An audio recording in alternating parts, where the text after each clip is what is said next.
Hello everyone, today will be my review of the first 3 episodes in the premiere of Star Wars Andor, the new TV show. So, this will be a full spoiler review, and I'm very excited to talk about this show. It's never been one that I've been specifically too hyped for, but in recent couple of weeks, I've seen more stuff and been like, okay, this looks really, really cool. So, yeah, I'm excited to, that fell over. I'm excited to talk about it. So, yeah, this is my full spoiler review of the first 3 episodes of Andor, and, getting right into it, I have no big overarching issues, just 2 things that I'd say I'm mixed on.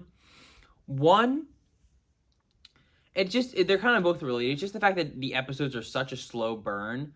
And honestly, on the one hand, that really benefits the series. It gives more time for down-to-life stuff, more time for development and building. But in other ways, it's kind of like episodes 1 and 2 could have been the same episode. And, almost nothing happened in episode 2. Aside from 1 or 2 scenes, you could have entirely skipped it. And while it definitely worked character development-wise in a few scenes, it didn't really move the plot forward almost at all. So that was a bit of an issue I had with it. Also, the episodes kind of ended suddenly, specifically episodes 1 and 2. You'd think you'd be a part in the plot where they'd be pushing forward, and all of a sudden just, oh, the episode's over, okay. And that was definitely the benefit of a 3-episode premiere. The fact that episodes 1, 2, and 3 are kind of meant to all be watched together because they end so suddenly and they're very much a slow burn. And I'm hoping that as the series go on, the individual episodes will be more individual, with more of a, setup, middle, conclusion, and not necessarily all the way through, each episode's its own individual story, but, every episode feels like part of a story, but not in the way it's okay, this episode is entirely a third of the middle, something like that, But I do think it works for the build-up, especially episode 3. On to the pros. First off, on a technical level, the show is amazing. With an amazing score by, I think his name is Nicholas Britell. Fantastic visuals. They are a great blend of CGI and practical. Great shots. A lot of great aliens and stunts. As Star Wars is, it's perfect on a technical level.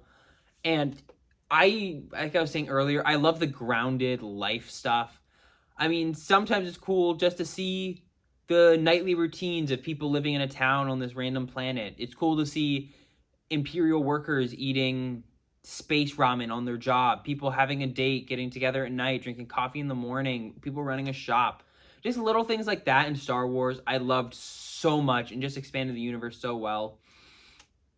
I liked all the characters so far too. I like Cassian Andor, and I like the way that we see he's kind of not necessarily morally the most right person, especially with that opening scene. And he kind of wants to do the right thing, but he also just kind of wants to protect himself and his loved ones. And I think they're setting up a really interesting character arc as he develops from just kind of this street thug looking for a sister to a full-fledged rebellion hero. I like all the rest of the cast too. Bix is pretty cool. I like his mother. I like the droid. I think the villain that they're kind of setting up with, I think his name is Cyril, I'm not sure. I think he's really interesting, and I like that he's so devoted to killing Cassian because he's so devoted to his job. And all of the show builds up to a fantastic 3rd episode with great action. And it's it's not necessarily big stakes. It's just our 2 main characters are trapped in a building. But I think the way they defeat the enemies and the way they escape is all very tense and well done. And the action is exciting, and it feels like a spy thriller, but the beginning of a spy thriller. And I think the rest of the show is going to benefit really well from that. This was a lot of setup that I think is going to lead to a lot of payoff, but also a lot of great character development in a show that feels very different from the rest of the series.